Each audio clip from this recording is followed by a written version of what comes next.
Mari kita akan bersama-sama, kita akan berdoa kepada Tuhan, kita menyerahkan kepada Allah pada pagi hari ini. Kita akan mempelajari kebenaran firman Tuhan pada pagi hari ini. Bapa, hari ini mengucap syukur kepadamu karena pada hari ini kami siap untuk mempelajari kebenaran firman Tuhan. Kami menyerahkan hamba-Mu yang akan menjadi saluran berkat. Kami menyerahkan seluruh anak-anak Tuhan, seluruh pendengar dari Menara Doa Gereja Baptis Indonesia Montesongo, kiranya diberkati dengan firman Tuhan.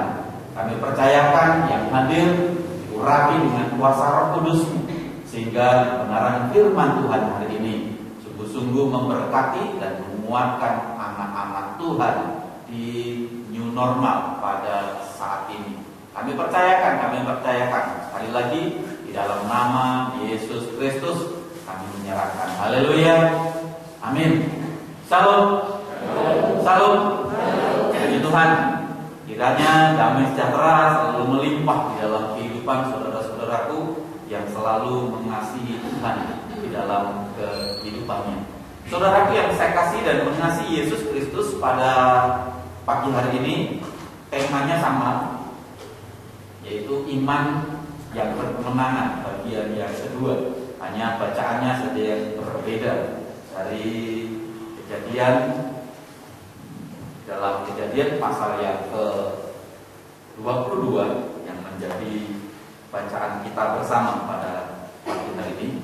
Kejadian pasal 22 ayat 1 sampai ayat yang ke-13. Saya tidak akan membaca awal dari ayat ini, membaca ini sudah habis. Tapi kita akan mempelajari ayat demi ayat apa yang Tuhan maksudkan untuk ibadah pada pagi hari ini.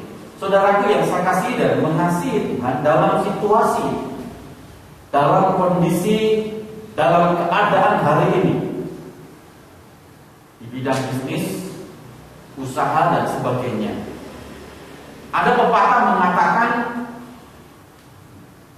kalau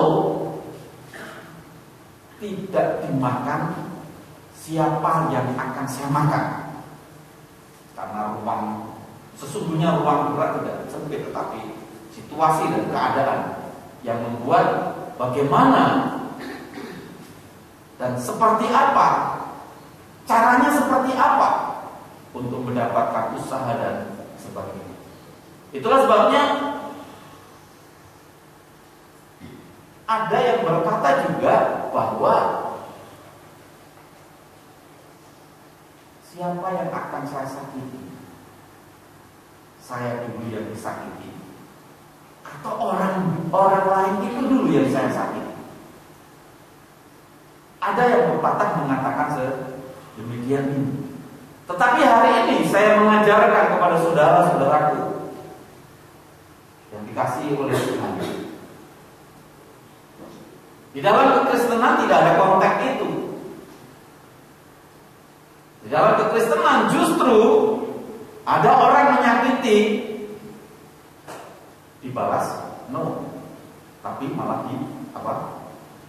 Tuhan. Ada orang yang menyakiti justru didoakan. Karena di dalam kekristenan tidak ada spek, tidak ada persiapan dan sebagainya untuk hal ini. Itulah sebabnya orang Kristen jadi orang Kristen tidak mudah. Kalau hari ini di new normal merasa sulit menjadi orang Kristen, mengundurkan diri jadi orang Kristen, mengurangi jatah surga, ya, mengurangi jatah surga. Karena orang Kristen itu masuk surga, iman orang Kristen itu masuk surga. Surga itu akhir dari kehidupan orang percaya, karena imannya, karena kepercayaannya, ia masuk ke surga. Saya diutus dari Gereja Baptis di Tulang Bawang. Ada 3 orang yang diutus dari Gereja Baptis Tulang Bawang, laki-laki semua. Yang pertama Abednego Tresno, panggilannya Tito. yang akhirnya kakak dia dapat anak adik saya yang terakhir, jadi saudara. Lalu yang kedua Hidro itu anak pendeta, dan saya Margono anak tukang poster, tukang bersih gereja. Kalau Tito ini anak seorang janda, jadi dari kecil dia sudah ditinggalkan ayahnya, dia hidup dengan ibunya. 3 orang yang dari utusan dari tulang bawang berangkat melayani Tuhan. Tito pernah melayani di Semarang, lalu di Palembang, lalu di Riau. Di Riau kena serangan jantung dan meninggal. Mati sekarang sudah meninggal. Istrinya ikut melayani di Purworejo. Lalu Hidro ini juga meninggal yang lalu, hampir bersama dengan Hapso paginya, yang malamnya Hidro ini meninggal. Tinggal saya punya iman, mudah-mudahan saya diberi umur panjang sampai 180 lah, nemani Pak Pastor. Tapi punya iman, saya punya iman sedemikian. Nah, inilah yang akan diajarkan bagaimana kita memiliki iman kepada Tuhan. Memiliki iman. Mari kita akan membuka di dalam Kejadian pasal yang ke-22. Saya akan bacakan ayat yang pertama.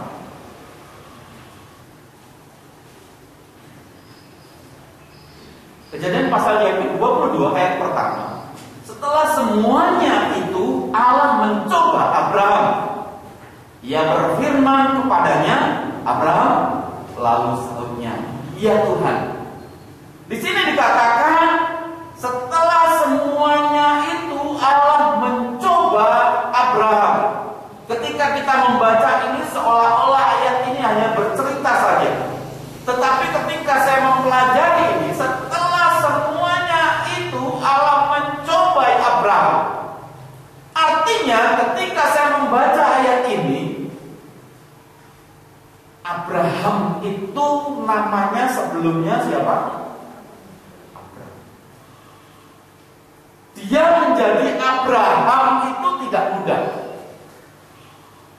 Perlu perjuangan. Namanya menjadi Abraham itu tak mudah. Karena Abraham ketika dia belum dipanggil oleh Tuhan pada saat itu. Dan pada saat itu Abraham ini mengikuti apa yang menjadi kehendak Tuhan. Lalu ia dipanggil oleh Tuhan untuk menjadi berkat dan memberkati. Untuk menjadi berkat dan memberkati. Apa artinya ayat ini? Memberitahukan bahwa Abraham pada saat itu bersama dengan istrinya, dia pergi ke tempat kemana? Nggak tahu. Kejadian 12 itu. Tempatnya nggak tahu. Pokoknya pergi, apa yang akan saya tunjukkan. Dan istrinya mengikuti sana. Yang ini saya sampaikan, ayat ini memberitahukan bahwa Allah itu memilih itu secara pribadi. Kalau di sampingmu ada istri, suami, anak, dan sebagainya. Hari ini firman Tuhan memberitahukan tentang pilihan itu, kehidupan sampai akhir ke surga itu pribadi. Jadi Abraham pada saat itu dikatakan setelah semuanya itu Allah mencoba Abraham. Abraham saja yang dicoba. Kalau saudara melihat sampai akhir itu cerita ini, Abraham yang dicoba oleh Allah. Lalu ayat yang keduanya. Ayat yang kedua itu berkata firman-Nya kepada Abraham. Ambillah anakmu yang tunggal itu, yang engkau kasihi, yakni Ishak. Pergilah ke tanah Moria dan persembahkanlah dia di sana sebagai korban bakaran pada salah satu gunung yang akan kukatakan kepadamu. Ayat ini berkata firman-Nya, ambillah anakmu yang tunggal itu. Saya mau bertanya, Abraham punya anak berapa?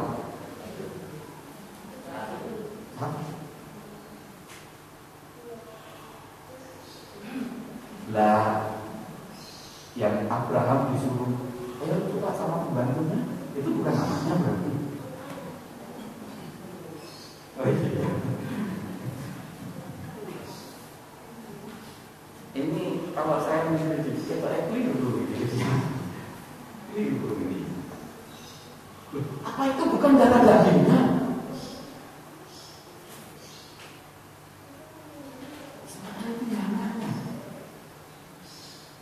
Gandeng waktu itu hanya delik-delik. Yo salah, yo ngempel. Yang dulu kan siapa tuh? Aku tuh udah tua, udah enggak. Kalau saya kemarin sama Bu Rektor wes ukut, sudah ukut itu sudah tua. Kok kamu tidur sama pembantu yang bernama siapa? Kamu tidur sama dia. Setelah dia tidur, punya anak diberi nama Ismail, lalu sang anak perempuan. Dengar ceritanya kan dia. Lalu dia, berarti itu kan anaknya juga. Itu kan anaknya juga. Tapi ayat ini berkata, semestinya ayat ini berkata, firman-Nya, ambillah, kamu punya anak dua, ambillah anak yang kamu kasih yang bernama Ishak, kan gitu semestinya. Tapi ayat ini berkata, ambillah anakmu yang tunggal yang engkau kasih, yakni Ishak. Yang ingin saya sampaikan, Abraham yang mempunyai anak harus diakui. Ismail memang dipilih, tapi Ishak orang yang terpanggil, dipilih oleh Allah untuk meneruskan garis keturunan daripada Abraham.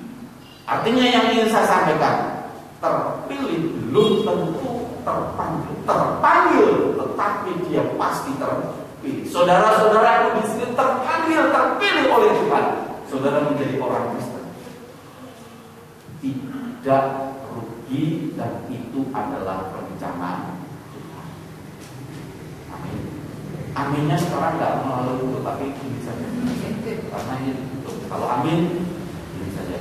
Jempolin bukan jempolin saya, tapi jempolin kemuliaan Tuhan. Kalau dia, karena aminnya sudah ditutup.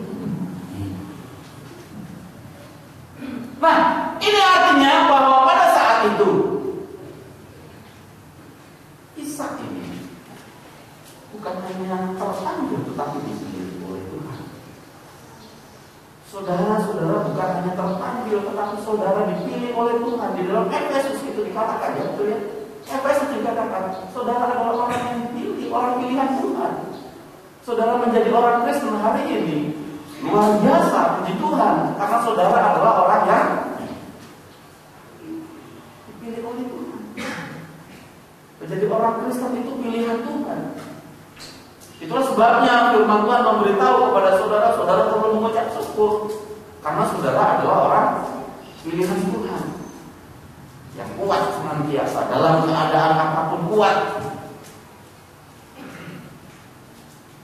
Penderitaan apapun pada saat ini saudara tetap kuat, karena saudara adalah orang yang bukan hanya dipanggil, tapi terpilih, dipilih oleh tidak banyak orang yang dipilih oleh, termasuk saudara adalah orang yang dipilih oleh. Ayat yang ketiga, mari kita akan melihat ayat yang ketiga ini. Ayat yang ketiga itu berkata, keesokan harinya, pagi-pagi bangunlah Abraham, ia memasang pelana keledainya dan memanggil dua bujangnya beserta Ishak anaknya. Ia membelah juga kayu untuk korban bakaran itu. Lalu berangkatlah ia dan pergi ke tempat yang dikatakan Allah kepadanya. Keesokan harinya pagi-pagi bangunlah Abraham. Ketika saya merenungkan ini, ada kekeliruan yang dilakukan oleh Abraham. Karena ayat ini berkata, keesokan harinya pagi-pagi bangunlah Abraham, ia memasang pelana keledai dan memanggil kedua bujangnya beserta Ishak anaknya. Coba kita lamakan ini. Abraham dapat suara dari Tuhan. Suaranya berkata, korbankan anakmu yang bernama siapa? Ishak. Ketika dia bangun pagi, coba nanti jadi ayat. Ketika dia bangun pagi, terus dia ngambil keledai dan sebagainya, tapi nggak cerita sama istrinya. Liru enggak? Liru enggak kira-kira? Loh, semestinya nyuruh saya kalau kayak dokter mungkin besok anaknya mau ujian, terus dia mau berangkat pagi, pasti cerita sama Pak, besok kan aku angkat besok ya, Pak pasti cerita gitu ya, pasti cerita. Loh, ini Abraham nggak cerita, anaknya itu mau dikorbankan, tapi dia nggak cerita. Dia nggak cerita sama istrinya, padahal istrinya, lu yang kandung itu Abraham apa istrinya tuh? Tapi Abraham itu nggak cerita saat itu. Ayat ini memberitahukan bahwa ia tidak menyampaikan kepada Sarah istrinya, karena pada saat itu Abraham memiliki iman. Apa yang dikatakan Tuhan, suruh mengorbankan anaknya, ia memiliki iman bahwa anaknya itu tidak akan dikorbankan. Ia memiliki iman. Dia tidak mau bercerita. Yang kedua, dia tidak mau cerita kepada Sarah istrinya. Dia tidak mau mengulangi kesalahan yang kedua. Kesalahan Abraham yang kedua yaitu ketika dia disuruh oleh Sarah untuk meniduri siapa? Dia tidak mau mengalami kesalahan dua kali. Sehingga pada saat itu ayat ini berkata, firman-Nya, lalu esokan harinya pagi-pagi bangunlah Abraham, memasangkan pelana keledai dan memanggil dua bujangnya beserta Ishak anaknya. Dia membelah kayu untuk korban bakar itu. Lalu berangkatlah dia pergi ke tempat yang Tuhan. Berangkat, gak cerita dulu. Dia ini memiliki iman bahwa Allah akan menyediakan. Lalu ayat yang kelima, saya akan bacakan ayat yang ketiga, empat. Ayat yang keempat, ketika pada hari ketiga Abraham melayangkan pandangannya sekeliling, kelihatanlah kepadanya tempat itu dari jauh. kata Abraham kepada kedua bujangnya itu, tinggallah kamu di sini dengan keledai ini. Aku beserta anak ini akan pergi ke sana, kami akan sembahyang. Nah, itu kami kembali kepada Tuhan Yesus. Ketika saudara melihat ayat ini, ketika pada hari ketiga Abraham melayangkan pandangannya, kelihatanlah kepadanya tempat itu dari jauh, yaitu selalu ada jalan bagi saudara melalui. Kelihatanlah itu. Lalu Abraham yang ingin berkata kepada bujangnya itu, tolong tinggallah kamu di sini.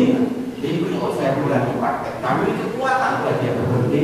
Oh, tempatnya di sana untuk hari ini ada yang mengalami. Lalu berkata kepada yang mengikuti dia, tinggallah kamu di sini. Kami dengan anak kami akan sembahyang. Lalu kami dengungkan dalam hati saudara. Coba lihat ayat ini, bahwa saudara punya kata Abraham kepada bujangnya itu, tinggallah kami di sini. Dan katakan dengan keledai ini, aku serta anak ini akan pergi ke sana. Kami, berarti bukan hanya satu orang, betul ya? Kami akan sembahyang, sesudah itu kami kembali kepada iman yang luar biasa. Saya menyampaikan iman yang luar biasa. Saudara, ini bukan hanya kata-kata biasa, tetapi yang juga dia melihat iman. Sekali lagi, bagian saudara hanya dia bersama dengan akan melakukan apa yang sedang kami kembali, dan biarlah semuanya mengenai berkat, mengenai hal-hal tantangan hidup yang hari ini saudara hadapi, biarlah Tuhan yang menyelesaikan, biarlah Tuhan yang mengerjakan, biarlah Tuhan yang melakukan semuanya itu. Allah pasti sekali lagi, saya dan saudara hanya beriman. Ia tahu, ia mengerti. Ketika dia berkata dengan mulutnya itu, pasti akan terjadi. Itulah sebabnya yang saya sampaikan, hati-hati dengan mulut kita ketika kita, saudara-saudaraku, mengucapkan ibadah online melalui menara doa gereja. Hilang dengan namanya, oh pengangguran terus, gak lama hati kata itu, ambil pengangguran selama diberkati. Betul.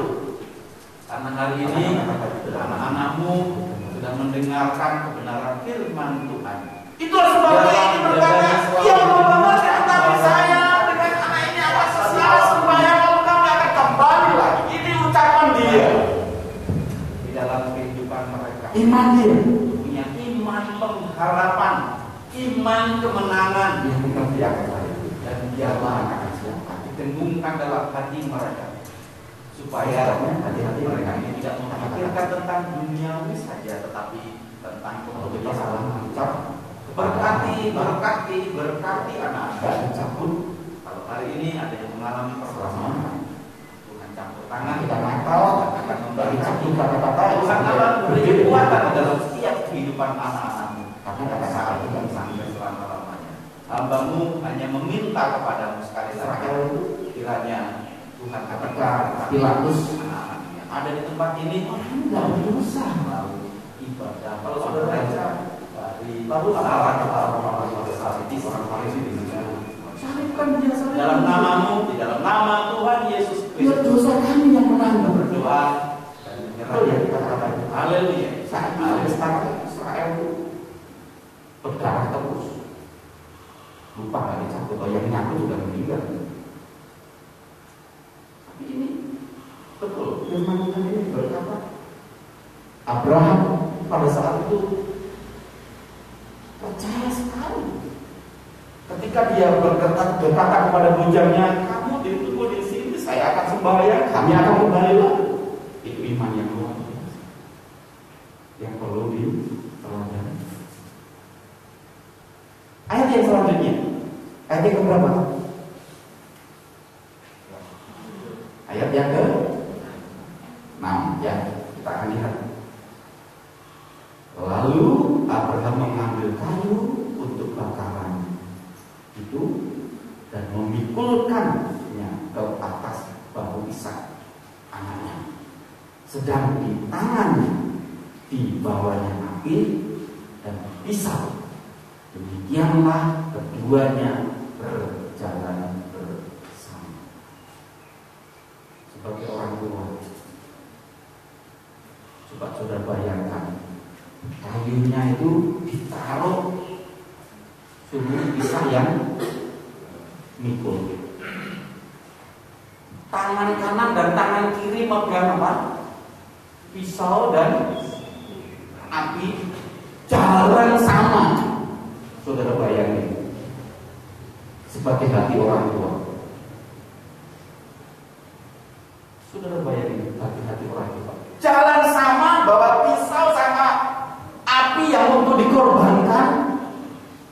Anaknya disuruh.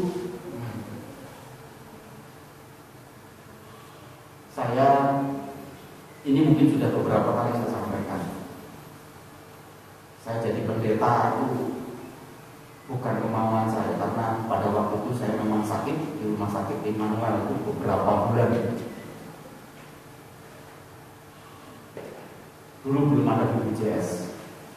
Lalu dari rumah sakit bilang, Pak, dibawa pulang saja anaknya, diobat jalan. Lalu saya bilang, Pak, aku semuanya.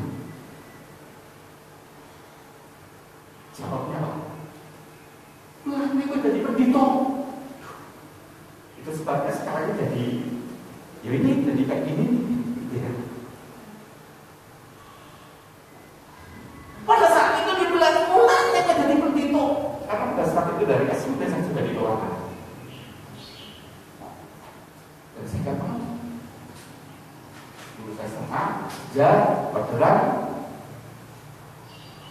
lebih suci sampai perbatasan Palembang dan sebagainya, dan betapa peruang dan saya senang itu. Tapi ketika seperti itu, yang ingin saya sampaikan, Abraham ini ketika melihat anaknya jalan bersama,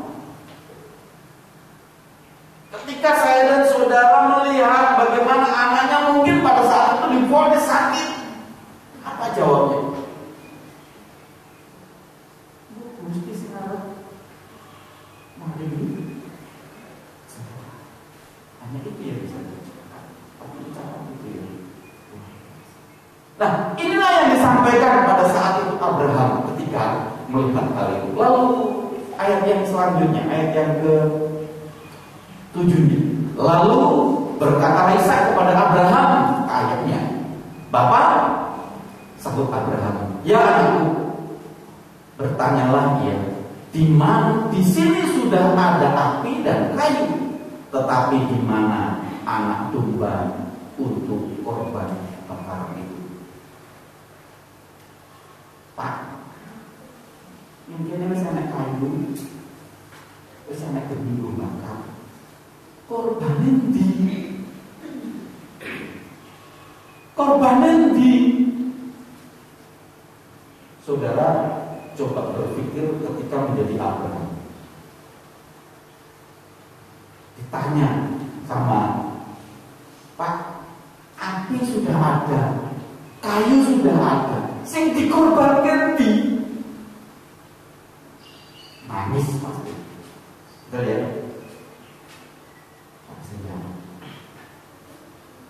Kayunya sudah ada, apinya sudah ada, mana yang dikorbankan? Ayat yang selanjutnya, ini iman orang-orang yang ada di sini. Amin. Jadi ini iman orang-orang yang ada di sini. Ayat yang ke-8 itu berkata, sahut Abraham, Allah yang akan apa? Menyediakan domba untuk bakaran bagimu. Allah yang sendiri akan menyediakan.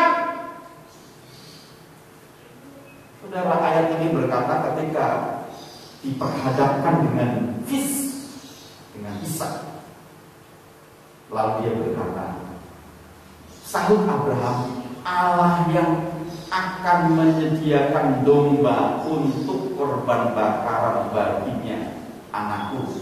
Demikianlah keduanya berjalan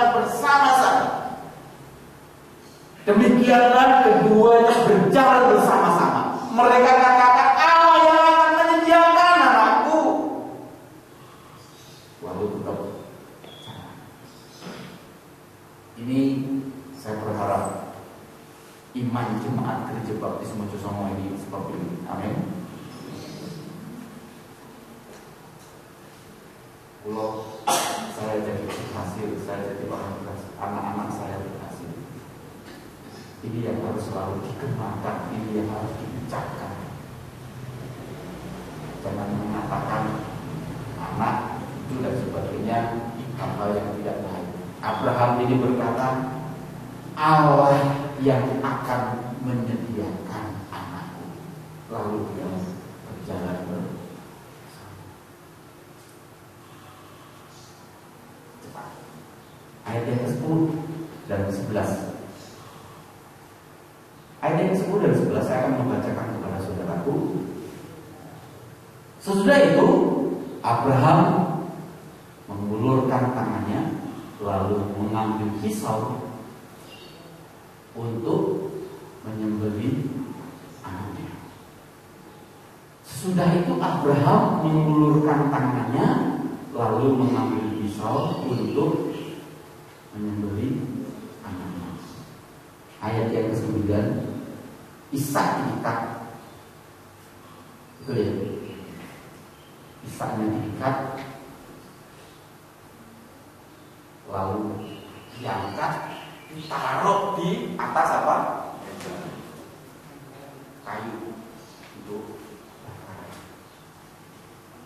Ishak hendak memberontak. Ngecah saiki. Wah, bahaya nih. Saya fisik malah enggak. Dulu aku akan beli bapakku. Ini besoknya ketok gitu ya. Enggak. Tapi yang luar biasa pada saat itu Ishak ini tidak memberontak, tapi dia pada saat itu turun ketika tangannya ditali. Tanganmu tak tali, lewe tak angkat, tak lekenan dhuwur. Kayu sing kebakaran, dia nggak nolak, dia nggak memberontak, dia nggak ada kata-kata berkata yang lain. Tapi mungkin dia ketika melihat hal itu mau disembelih, ini barang Tuhan. Mungkin berkata seperti itu. Kenapa seperti itu? Ishak tahu apa yang dikatakan bapaknya itu nyata.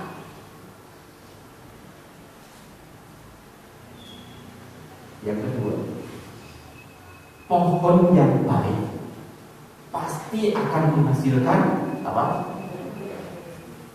Amin. Yang ketiganya, dia tahu bahwa kalau menurut dengan bapaknya, segala sesuatu pasti punya rencana yang terbaik. Itu anak-anakku, gak ada bapak yang menjelontrong itu. Betul? Amin. Gak ada. Ishak pada saat itu tidak memberontak karena dia mengerti bahwa apa yang dikatakan bapaknya itu pasti terjadi. Ishak mengerti, tidak memberontak karena pada saat itu dia paham pohon yang baik itu pasti akan menghasilkan buah yang baik. Ishak mengerti bahwa pada saat itu apa yang direncanakan oleh ayahnya itu bakal yang terbaik di dalam kehidupan. Ayat yang selanjutnya, ayat yang ke-11.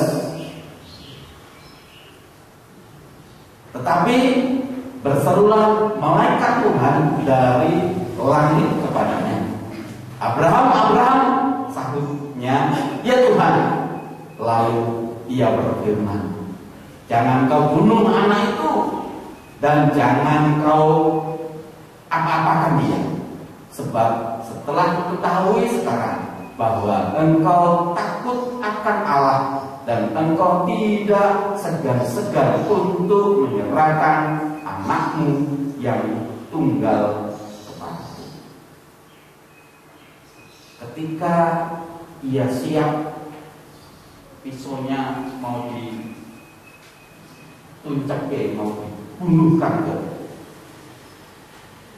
Ishak. Lalu ada suara, jangan bunuh anaknya, jangan bunuh anaknya. Lalu ayat ini berkata, jangan bunuh anak itu, jangan kau apa-apakan dia, karena dia. Ayat yang ke-13. Lalu Abraham menoleh dan melihat seekor domba jantan di belakangnya, yang tanduknya tersangkut dalam belukar. Abraham mengambil domba itu lalu mengorbankannya sebagai korban bakaran pengganti anaknya. Coba ketika saya dramakan gini, Abraham bersama dengan anaknya berangkat bawa pisau dan api, si Ishak bawa kayu. Pasti dia jalannya nggak nunduk, tapi mesti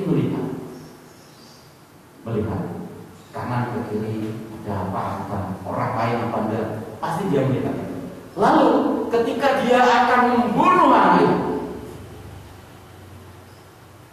tahu-tahu di sebelah sana ada domba di semak belukar. Artinya yang ingin saya sampaikan begini, ketika kita di zona aman, tidak aman, ketika kita dalam keadaan yang tidak baik, ketika kita berdoa sudah habis akal kemampuan kita, Abraham itu sudah habis akal kemampuannya, Allah menyediakan. Amin. Allah menyediakan.